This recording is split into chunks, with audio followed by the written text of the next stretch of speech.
They say grief comes in waves. What they don't tell you is that sometimes those waves crash into you while you're standing in your childhood kitchen, staring at a half-empty coffee mug your father will never drink from again. I'm Emily Chen, 35, and 2 weeks ago, I lost both my parents in a car accident. Mom and Dad were driving home from their weekly date night when a drunk driver ran a red light. They died instantly, or so the police told me. I'm still not sure if that makes it better or worse. The house feels different now. Every creak of the floorboards, every tick of the grandfather clock in the hallway serves as a reminder that I'm alone here. Well, not entirely alone. I moved back in 6 months ago when Dad's Parkinson's started getting worse. Mom needed help, and being a freelance graphic designer meant I could work from anywhere. My older brother Michael hadn't exactly volunteered, too busy with his real estate empire in the city. "You should stay with them, he'd said during one of our rare phone calls. "You're single? No kids. It makes sense." The way he emphasized single made it sound like a character flaw rather than a choice. But I'd learned long ago that arguing with Michael was like trying to nail Jell-O to a wall, messy and pointless. So I moved back to the suburbs, into my old bedroom that still had glow-in-the-dark stars on the ceiling. Mom had kept it exactly as I'd left it after college, right down to the Taylor Swift posters and the corkboard filled with high school memories. During those 6 months, I watched Dad's hands shake more with each passing week, helped Mom with the cooking and cleaning, and tried to memorize every detail of their faces, every story they told, every laugh we shared. I didn't know I was creating my last memories with them. The sound of tires on gravel snapped me out of my thoughts. Through the kitchen window, I watched Michael's black Mercedes pull into the driveway, the morning sun glinting off its pristine surface. He'd been surprisingly absent since the funeral, claiming he was handling the paperwork and dealing with the estate. Whatever that meant. The front door opened without a knock. Michael never knocked, not even when we were kids.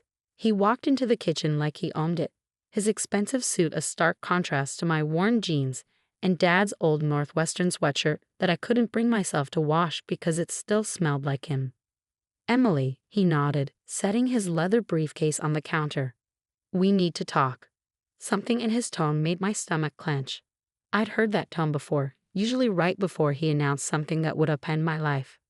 Like when he told me he'd borrowed my college fund to start his business, promising to pay it back with interest. I'm still waiting. "What's wrong?" I asked, wrapping my hands around my coffee mug, seeking comfort in its warmth. Michael pulled out a chair but didn't sit. Instead, he leaned forward, his hands gripping the backrest. "I've been going through Dad's will and other documents," he began, his voice carefully neutral. "There are some things we need to discuss about the house." "What about it?" "Dad left it to me." The words hung in the air between us, heavy and sharp. I stared at him, waiting for the punchline that never came. "That's impossible," I finally managed. "Dad would have told me. I've been living here, taking care of them." "Which we're all grateful for," Michael cut in smoothly. "But the fact remains, the house is legally mine now, and I think it's time we discussed your living arrangements." The meaning behind his words hit me like a physical blow. "You want me to move out?" "I'm planning to sell the house," he continued as if I hadn't spoken. "The market's hot right now, and this neighborhood has really come up in value. The property could easily fetch 7 figures." I felt the room spin slightly. The house had been in our family for 3 generations. Grandpa Chen had bought it in the 1960s when few Chinese families could get mortgages in suburban neighborhoods. Dad had grown up here, and so had we. Every wall held memories, every room echoed with our family's history. "You can't sell it," I whispered. "This is our home." Michael's expression hardened. "It's an asset, Emily, and as the executor of the estate, it's my responsibility to manage it properly." "Show me the will," I demanded, standing up so quickly my chair scraped against the floor. He opened his briefcase and pulled out a document, sliding it across the table. I snatched it up, scanning the pages with trembling hands. There it was, in black and white. "To my son, Michael Chen, I leave my primary residence." "This doesn't make sense," I muttered, reading and rereading the paragraph. Dad would never. He knew I would make the smart financial decision. Michael said, straightening his tie. "Unlike some people, I understand the value of property in today's market." The implied criticism stung, but I was too shocked to respond. My eyes kept going back to the date on the will, March 15th, 2024. Just 2 months ago. Dad could barely hold a pen in March, I said slowly, pieces starting to click together. His tremors were so bad he couldn't even sign his name most days. Something flickered across Michael's face. Concern? Fear? But it was gone so quickly I might have imagined it. The will is properly witnessed and notarized, he said firmly. Now, I'm willing to be reasonable about this. I'll give you 60 days to find a new place. No. The word came out stronger than I expected. Michael blinked, clearly not used to being contradicted. Excuse me? I said no, I'm not leaving and you're not selling this house. Michael's carefully maintained composure cracked. This isn't a negotiation, Emily. The house is mine legally. If you force me to, I'll have my lawyers. Your lawyers? I laughed, but there was no humor in it. You mean the ones Dad paid for when you were starting out? The ones who helped you set up your first property deal? Don't be bitter, it's not attractive. Michael sneered. Just because you chose to waste your potential on artistic pursuits doesn't mean. Get out. You can't throw me out of my own house. Watch me. I walked to the front door and held it open. And Michael, don't come back without the real will. He gathered his briefcase, his movements sharp with anger. You're making a mistake, Emily. A big one. I'll give you a week to reconsider before I involve my lawyers. After he left, I sank to the floor, my back against the door. The house seemed to close in around me, every surface holding memories that suddenly felt threatened. Mom and Dad couldn't be gone just for their home to be sold off like any other property on Michael's books. There had to be something I was missing. I spent the next 3 days going through every drawer, every file cabinet, every box in the attic. Dad had always been meticulously organized, keeping everything from old tax returns to childhood report cards carefully labeled and filed. But I couldn't find another copy of the will. What I did find, tucked away in Dad's study desk, was his journal. The last entry was dated just a week before the accident. Michael came by today, pushing about the will again. I told him no. This house stays in the family, stays with Emily. She's the one who understands what that means. I've made arrangements. E will know where to look. My heart raced as I read the words over and over. E will know where to look. Dad was trying to tell me something, but what? I closed my eyes, thinking back to all the times Dad had shared family stories with me during those last months. He'd been especially nostalgic, showing me old photos, telling me about Grandpa Chen's struggles and triumphs. One story kept coming back to me, about how Grandpa had built a hidden safe behind the fireplace when he first bought the house. Worried that banks wouldn't protect a Chinese family savings back then. Always good to have a backup plan, Dad had said, giving me that knowing look I never quite understood. Until now. I rushed to the living room, my heart pounding. The fireplace was original to the house, its brick facade unchanged since the 1960s. I ran my hands over the rough surface, pressing and prodding until, there. A slight give in one of the bricks, almost imperceptible unless you knew what you were looking for. The hidden panel swung open with a soft click, revealing a small safe I'd never known existed. My hands shook as I input the combination. My birthday, just like Dad used for everything important. The door opened with a quiet creak.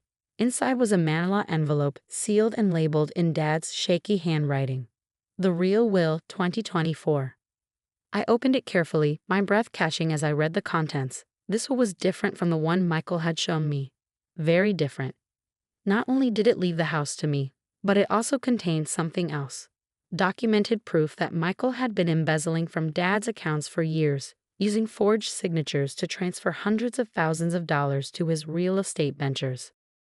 Oh, Michael, I whispered, understanding dawning. What have you done? The house phone rang, making me jump. Michael's number flashed on the caller ID. Changed your mind yet? He asked without preamble when I answered. My lawyers are drawing up the eviction papers as we speak. I thought about the documents in my hands, about Dad's last message to me, about everything Michael had taken from our family over the years. Actually, I said, my voice steady, I think we need to have another talk. And this time, Michael, you might want to bring those lawyers of yours. They're going to want to see what I found in Dad's safe.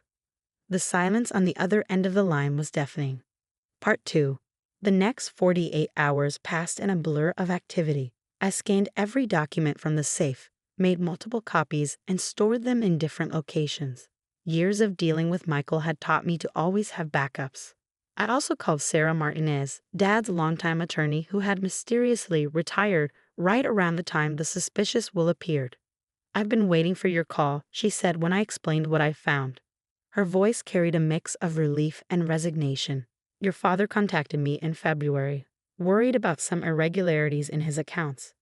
When I started looking into it," she paused. "Let's just say your brother made it very clear what would happen to my law license if I didn't cooperate." "He threatened you?" "Blackmail is such an ugly word," Sarah replied dryly. "But yes, he fabricated evidence suggesting I had mishandled client funds. Said he'd report me to the Bar Association unless I stepped aside and let his new attorneys handle everything." My hands clenched around the phone. "Will you help me now?" "Emily, I've kept detailed records of everything, including recordings of Michael's threats. I may be retired, but I still know how to protect myself and my clients." By the time Michael arrived at the house the next morning, I was ready. He brought 2 attorneys with him, both young men in expensive suits who looked like they'd stepped out of a corporate law firm catalog. I had Sarah Martinez sitting beside me at the dining room table, her silver hair pulled back in a neat bun, her expression pleasantly neutral. Michael faltered slightly when he saw her but recovered quickly. "Sarah," he nodded. "I thought you retired." "Oh, I have," she smiled, the expression not reaching her eyes. "I'm just here as a family friend, supporting Emily, you know." They sat down, Michael's lawyers arranging their papers with practiced efficiency. "We have the eviction notices prepared," one of them began, but I cut him off. "Before we start," I said, sliding a folder across the table, "you might want to look at these." Michael didn't move to take the folder, but one of his lawyers opened it. I watched their faces as they read, the younger one's eyes widening, the older one's lips pressing into a thin line. Michael's complexion turned ashen as they whispered to him. "Where did you get these?" he demanded, his voice hoarse. "Dad's safe. The one Grandpa built. The one you never knew about because you were too busy making money to listen to family stories." I leaned forward. "It's all there, Michael. Every forged signature, every unauthorized transfer, every cent you stole from our father while he was dying." "I didn't steal anything," he snapped. "I was investing in our family's future. Dad didn't understand modern business. Dad understood exactly what you were doing." I cut in. He just couldn't believe his own son would betray him like this. "Want to know what else is in that folder?" "The real will. The one that leaves the house to me and explicitly states that if you contest it, all evidence of your fraud goes straight to the FBI." The silence that followed was absolute. Even the grandfather clock in the hall seemed to hold its breath. "Mr. Chin," the older lawyer said quietly, "I suggest we take a brief recess to discuss." "There's nothing to discuss." Michael stood up so abruptly his chair toppled backward. "This is blackmail." Sarah spoke for the first time, her voice gentle but firm. "No, Michael. This is accountability, something you've managed to avoid for far too long." He turned to his lawyers. "She can't do this. There must be some way to—" "Sit down, Michael." My voice cut through his rising panic. "We're not finished." Surprisingly, he sat. Maybe he saw something in my expression, some echo of Dad's authority that even he couldn't ignore. "Here's what's going to happen." I continued, pulling out another document. "This is a new agreement drawn up by Sarah before her retirement. You're going to sign over any claim to the house. You're going to repay every cent you took from Dad's accounts with interest. And you're going to do it quietly, without involving lawyers or courts. And if I refuse—" I smiled, but there was no warmth in it. "Then every bank you do business with, every investor in your properties, every client you've ever had will receive copies of these documents. How long do you think your real estate empire will last when people learn you built it with stolen money?" Michael's facade cracked. For a moment, I saw the scared little boy he must have been before greed and ambition twisted him into the man sitting across from me. "You destroy me? Your own brother? Like you tried to destroy me, steal my home, erase our family's history." I shook my head. "I'm not destroying you, Michael. I'm giving you a chance to make things right. More than you deserve, really." His lawyers huddled with him in a corner of the room, their whispered conversation intense. Sarah squeezed my hand under the table. Finally, Michael returned to his seat. "I'll sign," he said, his voice hollow. "But I want something in return." "You're not really in a position to negotiate. Just don't tell Mom's family. Please, they don't need to know about any of this." The request surprised me. Michael had never seemed to care much about our mother's relatives, rarely attending family gatherings on that side, but looking at him now, I saw something I hadn't expected: shame. Fine, I agreed. As long as you honor every part of this agreement, what happened here stays between us. The next hour was spent signing papers, transferring accounts, making arrangements for repayment. When it was done, Michael stood to leave, his shoulders slumped in defeat. Emily, he paused at the door. I convinced myself I deserved it all, that I was smarter, worked harder, knew better than everyone else. I didn't think about family. I finished for him. About trust. About the fact that success doesn't mean anything if you destroy everyone who loves you to get it. He nodded, unable to meet my eyes. Goodbye, Michael. After they left, Sarah helped me pack up the documents. Your father would be proud, she said softly. He always said you were the one who truly understood what family means. I looked around the living room, at the photos on the wall spanning 3 generations of Chens. Mom and Dad on their wedding day, Grandpa Chen standing proudly in front of the house. Michael and me as children, before money and ambition drove us apart. What happens now? I asked, suddenly feeling very tired. Sarah smiled. Now, my dear, you live. You honor your parents' memory. You make this house a home again. That was 6 months ago. The house feels different now, but in a good way. I've repainted some rooms, planted a garden like Mom always wanted, started hosting weekly dinners for Mom's family, keeping my promise not to tell them about Michael, but making sure our family bonds stay strong. Michael keeps his distance, though he's been making the repayment transfers on schedule. Sometimes I see his car drive slowly past the house. But he never stops. Maybe someday we'll find a way to be family again. But for now, this distance feels right. Last week, I was cleaning out Dad's study and found another entry in his journal, one I'd missed before. It was dated just days before the accident. Washed Emily in the garden today. Planting those roses Ming always wanted. She thinks I'm napping, but I see her. See how she loves this place, understands what it means. Michael wants to know where the new will is. Keeps asking about the house. But I've made sure Emily will find what she needs when the time comes. My daughter is stronger than she knows. Just like her grandfather, she'll protect what matters. I closed the journal, tears blurring my vision. Outside, the roses Mom never got to see were starting to bloom.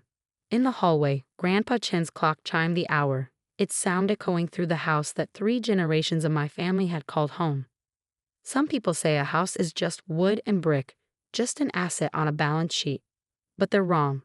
A home is built from memories, from love, from the stories passed down through generations. And sometimes, if we're lucky, it becomes a fortress protecting not just our possessions, but our family's legacy. I'm Emily Chen, and this is my home.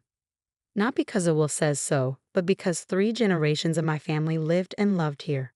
Because my father trusted me to protect it. Because even when the walls echo with loss, they also whisper of hope, of continuity, of belonging. And no amount of money in the world can buy that.